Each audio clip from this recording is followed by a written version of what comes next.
But the discoveries of the Kepler mission suggest that there are billions of habitable planets in our galaxy alone, and there are at least 100 billion galaxies in the visible universe.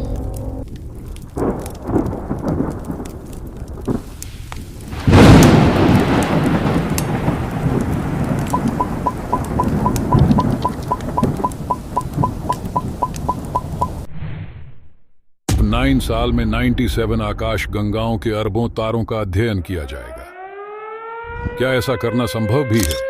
क्या ऐसा करना संभव भी है? खैर, अभी और भी कई सवालों के जवाब मिलने बाकी हैं, लेकिन वे न सिर्फ दिलचस्प हैं बल्कि जरूरी भी हैं।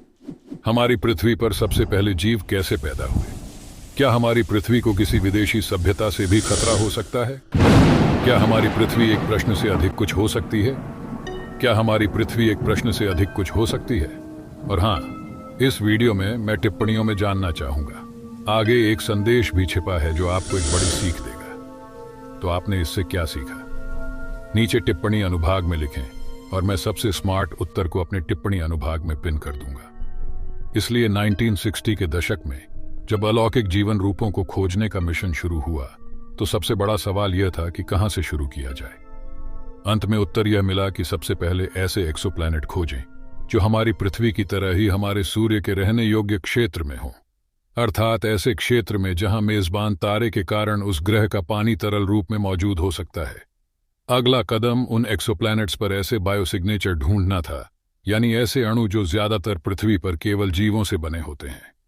उदाहरण के लिए, कई दशकों की खोज के बाद हमें एक ऐसा यौगिक मिला जो डाइमिथाइल सल्फाइड है, जो कम से कम पृथ्वी पर केवल समुद्री शैवाल यानी फाइटोप्लैंक्टन पैदा करता है। यह किसी ज्वालामुखीय गतिविधि के कारण है। तो इसका मतलब यह है कि इस यौगिक और ऐसे कुछ यौगिकों को खोजकर हम अंततः एलियंस की खोज शुरू कर सकते हैं। लेकिन फिर दोबारा सोचिए, क्या एलियंस को ढूंढना इतना आसान है? स्पष्ट नहीं। और इसीलिए नासा और ईएसए ने इस रणनीति के तहत 3 बड़े अंतरिक्ष मिशन लॉन्च किए, कोरोट, गैया और केपलर। और वास्तव में उनकी मदद से उन्होंने 5572 में से 63 ग्रहों को शॉर्टलिस्ट किया। लेकिन अंत में कोई भाग्य नहीं। अब इसके बाद तो लगभग सभी वैज्ञानिक हार मान चुके थे। लेकिन फिर लगभग 4 महीने पहले एक पेपर प्रकाशित हुआ जिसमें कहा गया कि केपलर को एक ग्रह पर डाइमिथाइल सल्फाइड मिला, और वह भी काफी निश्चितता के साथ। अब यह इस पूरे मिशन के लिए गेम चेंजर था। दरअसल जब नासा के वैज्ञानिक बायोसिग्नेचर की मदद से एक्सोप्लैनेट का अध्ययन कर रहे थे, तो उन्हें एक ऐसा एक्सोप्लैनेट K218b मिला जिसका वातावरण पृथ्वी से काफी मिलता जुलता था। इसका वातावरण भी कार्बन डाइऑक्साइड, मीथेन और ऐसे ही सामान्य अणुओं से भरा हुआ था। लेकिन जैसे ही उस ग्रह के डेटा को और विस्तार से देखा गया तो पता चला कि वहां थोड़ी मात्रा में डाइमिथाइल सल्फाइड भी मौजूद था। तो अब क्या यह K218b वातावरण में एक विदेशी जीवन की उपस्थिति को साबित करने के लिए पर्याप्त था? खैर, ईमानदारी से कहूं तो हाँ। उस शोध पत्र में बताया गया है कि यह ज्वालामुखी की तरह किसी गैर जैविक प्राकृतिक प्रक्रिया से नहीं बना है। यही है कि हम इसे आज पृथ्वी पर कृत्रिम रूप से नहीं बना सकते। इस यौगिक को हम आज प्रयोगशालाओं में आसानी से बना सकते हैं। हमें बस 380 डिग्री सेल्सियस के तापमान पर हाइड्रोजन सल्फाइड और मेथनॉल पर प्रतिक्रिया करनी है, और हो गया। अब आपका डाइमिथाइल सल्फाइड तैयार है। तो इस मामले में यह भी संभव है कि K218b पर बिल्कुल वही स्थितियां मौजूद हों, और यह बिना किसी शैवाल या फाइटोप्लैंक्टन जैसे जीवों के प्राकृतिक रूप से वहां बन रहा हो। मतलब, जब तक हम अपनी खोज की पुष्टि नहीं कर लेते, कम से कम हम K218b पर यह साबित नहीं कर सकते कि वहां हाइड्रोजन सल्फाइड और मेथनॉल नहीं है, तब तक हमें इस तथ्य पर कायम रहना होगा कि निश्चित रूप से वहां कोई जीवन रूप नहीं है। कम से कम ये तो साबित नहीं हुआ। दरअसल यही वजह है कि वैज्ञानिक साथ साथ अन्य तरीकों की भी तलाश कर रहे थे जिसमें थोड़ा सा भी संदेह हो कि वहां जीवन है या नहीं। और जीवन की उपस्थिति की पुष्टि करने के लिए एक समान विधि विकसित की गई जिसे डिटेक्टिंग टेक्नोसिग्नेचर कहा जाता है। अब रुको, मैं समझाता हूं। सिग्नेचर दूसरी विधि है जो विदेशी जीवन का पता लगा सकती है। देखिए, कोई भी बुद्धिमान सभ्यता संचार के लिए प्रौद्योगिकी का उपयोग करेगी। अब जैसे हमारी संचार तकनीक जैसे FM radio, TV mobile phone या सैटेलाइट अंतरिक्ष में रेडियो सिग्नल उत्सर्जित करते हैं, वैसे ही उनकी तकनीक भी रेडियो सिग्नल उत्सर्जित करेगी। इसलिए ऐसे प्रौद्योगिकी जनित रेडियो संकेतों का पता लगाने की विधि को वैज्ञानिकों ने टेक्नोसिग्नेचर नाम दिया था। वैसे बुद्धिमान जीवन के भी प्रमुख चिह्नक होते हैं, और इसीलिए इन टेक्नोसिग्नेचर का पता लगाने के लिए फ्रैंक ड्रेक, जाने माने भौतिक विज्ञानी स्टीफन हॉकिंग और इजरायली वैज्ञानिक यूरी मिलनर ने मिलकर 2015 में breakthrough Listen project launch किया। इसके तहत उन्होंने मिल्की वे केंद्र में 1700 तारों में टेक्नोसिग्नेचर की खोज शुरू की, क्योंकि उनका मानना था कि चाहे वे कहीं भी हों, केंद्र में स्थित तारों में बुद्धिमान तकनीक पाई जा सकती है। अब ऐसा क्यों है? आइए इसे पृथ्वी के उदाहरण से समझते हैं। तो सूर्य और पृथ्वी के निर्माण के 4.6 अरब साल बाद मनुष्य ने पहली बार इस पर कदम रखा, और फिर महज 300,000 साल बाद हमने ऐसी तकनीक बनानी शुरू कर दी जो टेक्नोसिग्नेचर को अंतरिक्ष में भेज सके। मतलब जब हमने टेक्नोसिग्नेचर भेजना शुरू किया, तब तक सूरज अपनी आधी उम्र जी चुका था। इसका मतलब यह है कि तारा जितना पुराना होगा, उसके आसपास के ग्रहों पर उतना ही अधिक बुद्धिमान जीवन पाया जा सकता है, और ऐसा होने की संभावना अधिक होगी। और किसी भी आकाश गंगा में सबसे पुराने तारे उसके केंद्र में मौजूद होते हैं, और इसीलिए शोधकर्ताओं ने आकाश गंगा के केंद्र में सितारों का चयन किया। लेकिन इन तारों से आने वाले रेडियो संकेतों का अध्ययन करते समय उन्हें एक समस्या का सामना करना पड़ा। समस्या यह थी कि मैं आकाश गंगा में तारों, ब्लैक होल और पल्सर से आने वाले रेडियो संकेतों और बुद्धिमान सभ्यताओं से आने वाले रेडियो संकेतों के बीच अंतर कैसे कर सकता हूं। खैर, इन दोनों के बीच अंतर करने के लिए शोधकर्ताओं ने पहले उस आवृत्ति का अध्ययन किया जिस पर तारे, ब्लैक होल और पल्सर रेडियो सिग्नल उत्सर्जित करते हैं।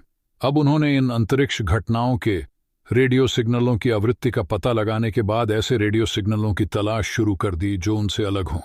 अब इतनी गहराई से सोचने पर, इतने बड़े प्रोजेक्ट को पूरा करने के बाद, क्या वैज्ञानिकों को हमारी आकाश गंगा के केंद्र में ऐसे तकनीकी हस्ताक्षर मिले जो उन्नत एलियन सभ्यता के बारे में संकेत देते हों? खैर, वैज्ञानिकों को 11 सिग्नल मिले जो किसी भी प्राकृतिक वस्तु से मेल नहीं खा रहे थे, लेकिन दुर्भाग्य से अब तक उन्हें कोई ठोस सबूत नहीं मिला जिससे यह पुष्टि हो सके कि ये संकेत बुद्धिमान सभ्यताओं के हैं। यानी मूलतः ये सब करने के बाद वे वहीं थे जहां से उन्होंने शुरुआत की थी। तो उनसे गलती कहां हुई? वैसे आकाश गंगा के केंद्र में लाखों तारे हैं, जिनमें से इन शोधकर्ताओं को केवल 1700 यानी आकाश गंगा में 1% तारे ही मिले हैं। मतलब इस बात की बहुत अधिक संभावना है कि कई रेडियो सिग्नल छूट गए हों। अब इसे सुधारने का एक तरीका यह हो सकता है कि हमारे उपग्रह न केवल आकाश गंगा के केंद्र में तारों का पता लगाएं, बल्कि हर दिशा में तकनीकी हस्ताक्षरों का पता लगाएं। लेकिन इसका नकारात्मक पक्ष यह था कि इसमें बहुत अधिक प्रयास करना पड़ेगा और इसका परिणाम बहुत कम होगा, क्योंकि आखिरकार हमने जो भी संकेत पहचाने होंगे वे हमारी आकाश गंगा से ही आए होंगे रास्ता। अर्थात इसका पता लगाने और फिर एक बार फिर मूल्यांकन और अद्यतन करने का तरीका खोजना आवश्यक था। वैज्ञानिकों ने सोचा कि वे एक काम कर सकते हैं। वे अपनी आकाश गंगा के तारों को खोजने के बजाय अन्य आकाश गंगाओं का अध्ययन कर सकते थे। इस तरह वे एक बार में अरबों तारों का अध्ययन कर सकते थे, और इसीलिए 2023 में वे एक ऐसी विधि लेकर आए जो एक ही समय में खरबों सितारों का अध्ययन कर सकती थी। इसके लिए उन्होंने सबसे पहले आकाश गंगा के निकटतम आकाश गंगाओं की पहचान की। फिर उन्होंने अमेरिका के ग्रीन बैंक रेडियो टेलीस्कोप की मदद से उनसे आने वाले रेडियो सिग्नल का करीब 1440 TB का डेटा इकट्ठा किया। अब इतना डेटा स्टोर करने के लिए हमें 128 GB की 11,200 पेन ड्राइव लगेंगी, और इसे प्रोसेस करने में शोधकर्ताओं को 4 साल लगेंगे। और इसलिए उन्होंने सभी डेटा का मैन्युअल रूप से अध्ययन करने के बजाय इसे चरण दर चरण फिल्टर करने के बारे में सोचा। सबसे पहले उन्होंने पहचाना कि सभी रेडियो संकेतों में से कौन सा ग्रह से आ रहा था।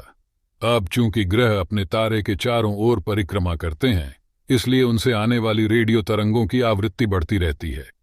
ये वैसा ही है जैसे जब कोई एम्बुलेंस हमारे पास आती है तो उससे निकलने वाली ध्वनि तरंगों की आवृत्ति बढ़ जाती है, और जब यह हमसे दूर जा रहा होता है तो आवृत्ति कम हो जाती है।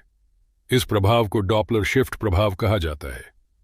इसलिए इस डेटा से ग्रह से आने वाले संकेतों को खोजने के लिए वैज्ञानिकों ने टर्बोसेटी नामक एक सॉफ्टवेयर का उपयोग किया, जो केवल उन संकेतों का चयन करता था जो डॉपलर दिखाते हैं बदलाव। और फिर इस फिल्टर का उपयोग करने के बाद उन्हें किसी ग्रह से आने वाले 6 मिलियन सिग्नल मिले। इसका मतलब है कि 97 आकाश गंगाओं में से उन्होंने 6 मिलियन ग्रहों की पहचान की, जो हमारे जैसे कृत्रिम रेडियो संकेतों से आ रहे थे। लेकिन अभी भी इस बात की बहुत अधिक संभावना थी कि इनमें से कुछ सिग्नल हमारे उपग्रहों द्वारा उत्सर्जित रेडियो सिग्नल हो सकते हैं, क्योंकि आखिरकार उनकी दूरबीनें पृथ्वी पर मौजूद थीं। इसलिए इन अवांछित संकेतों या पृष्ठभूमि शोर को फिल्टर करने के लिए इन शोधकर्ताओं ने हर दिशा में देखना शुरू कर दिया। मूल रूप से उन्होंने 5 मिनट तक सभी सिग्नलों को अलग अलग देखा और फिर अगले 5 मिनट के लिए उन सिग्नलों से अपना मुंह मोड़ लिया। अब क्या हुआ कि आकाशगंगाओं से आने वाले संकेतों का 5 मिनट तक पता लगाया गया और अगले 5 मिनट में गायब हो गए। लेकिन पृष्ठभूमि शोर से आने वाले संकेतों का तब भी पता लगाया गया जब दूरबीन आकाशगंगाओं को नहीं देख रही थी। इसलिए पृष्ठभूमि शोर को फिल्टर करने के बाद अंततः शोधकर्ताओं ने पाया कि मूल 6 मिलियन संकेतों में से केवल 1519 ही बचे थे। ये सिग्नल कृत्रिम दिखने वाले ग्रह से आ रहे थे और पृष्ठभूमि में कोई शोर नहीं था। तो इस बिंदु पर आखिरकार क्या हमें एक उन्नत विदेशी सभ्यता के बारे में सुराग मिला? खैर, इसका पता लगाने के लिए उन्होंने इन 1519 सिग्नलों का एक एक करके मैन्युअल रूप से अध्ययन किया और जो उन्हें मिला वह बेहद निराशाजनक था। दरअसल इन 1519 सिग्नलों में से हर एक सिग्नल हमारी ही तकनीक के रेडियो सिग्नल थे। आखिर कैसे? यदि आपको याद हो तो मैंने आपको पहले ही बताया था कि वैज्ञानिकों ने पृष्ठभूमि शोर को पहले ही समाप्त कर दिया है। तो ये सिग्नल पृष्ठभूमि शोर से कैसे निकले? दरअसल इस स्तर पर वैज्ञानिकों ने एक साधारण लेकिन महत्वपूर्ण गलती की थी। उन्होंने हमारे उपग्रहों से आने वाली आवृत्तियों को खत्म कर दिया था, लेकिन वे रेडियो, टीवी और मोबाइल उपकरणों से आने वाली रेडियो फ्रीक्वेंसी को खत्म करना भूल गए थे।